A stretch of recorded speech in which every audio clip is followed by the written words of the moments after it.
Doutor Inácio e a sua obra. Capítulo 4. Livro Escada de Jacó. Assunto: Pérolas aos porcos. Aos seguidores de plantão do Doutor Inácio, meu salve. Pérolas aos porcos. Muito se observa hoje que as pessoas se perdem em suas próprias opiniões, certezas, convicções. Muitos querem ter razão, mas falham em sentimento. Outros se prostram acerca da vidinha que leva, em um mundo que sempre está em grandes transformações. Por que tamanhos desencontros de opiniões, onde a certeza mesmo que temos, é que iremos parar um dia, a 7,5 palmos de terra? Aí, não tem poder, não tem dinheiro, não tem orgulho, vaidades, não tem celebridades e egoísmo que nos faça sentir melhores que os outros, pois iremos todos para o mesmo buraco, nos igualando aos vermes que irão banquetear das nossas entranhas mal cuidadas. Doutor Inácio tece um diálogo bastante produtivo com Odilon Fernandes, que certamente nos irá elucidar certas dúvidas quanto à nossa passagem pela Terra.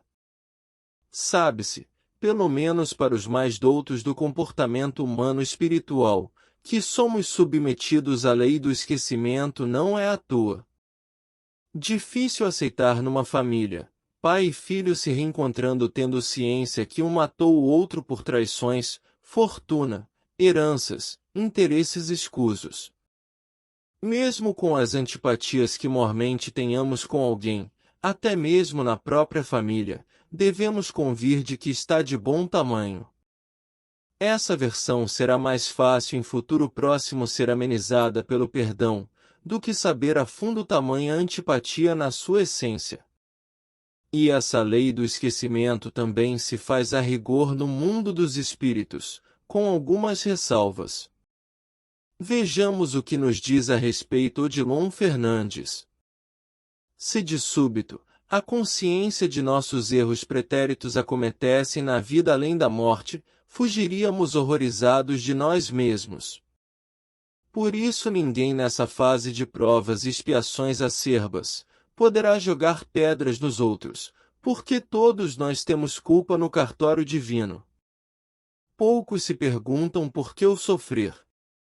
Mas não encontram respostas satisfatórias, porque elas se encontram na espiritualidade de cada um e, essa, se encontra trancafiada nas religiões. Por isso é complexo e vez outra, impossível até de conversar sobre espiritualidade sem que destoe para a religião. O raciocínio das pessoas não se encaixa na realidade da vida, pois ainda pensamos alhures. Vejamos o que Odilon nos diz. A terra, por longo tempo sofrerá as consequências de nossa invigilância, ou melhor, de nossos pensamentos infelizes. O pensamento é tudo em nossas vidas. Se não soubermos filtrar o que pensamos e diferenciar do que é e não é nosso, haverá esse tsunami de reações, que a curto prazo se tornem desavenças, brigas e até mesmo mortes. Hoje, dependendo da pessoa que você cruza no caminho, se você sorri para ela, você leva a bala, e essa bala não é aquela de chupar.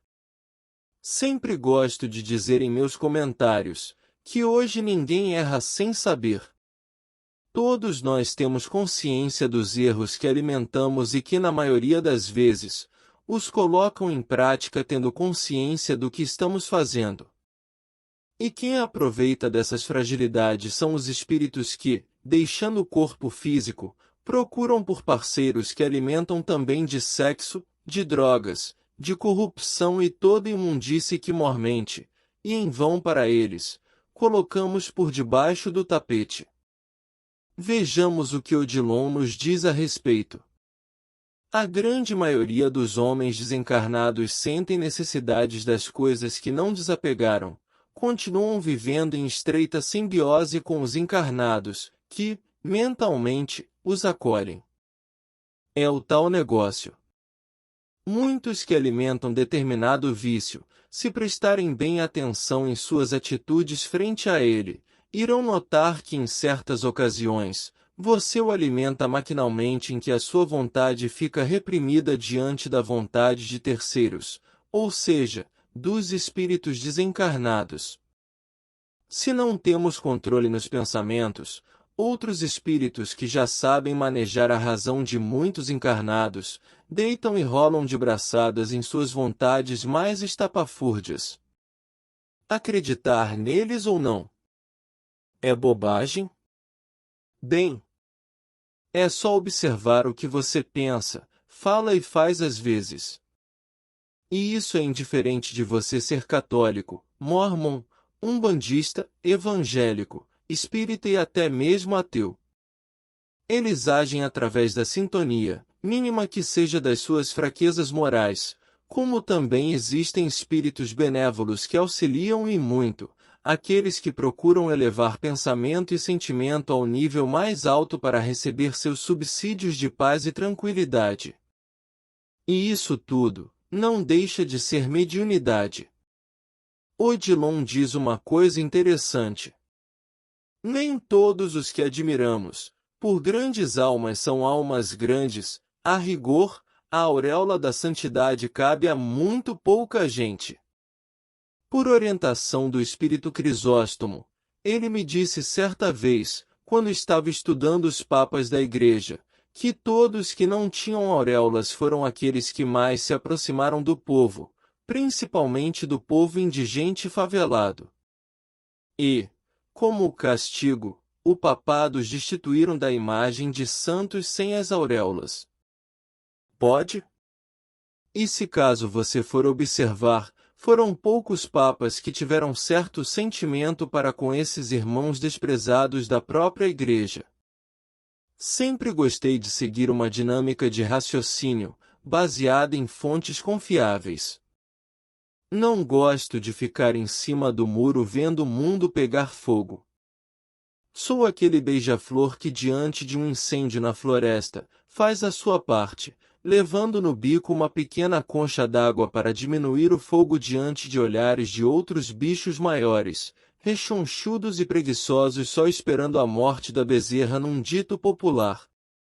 E pergunto-lhe, diante desse meu comentário, seria certo jogar pérolas aos porcos, meu caro leitor amigo?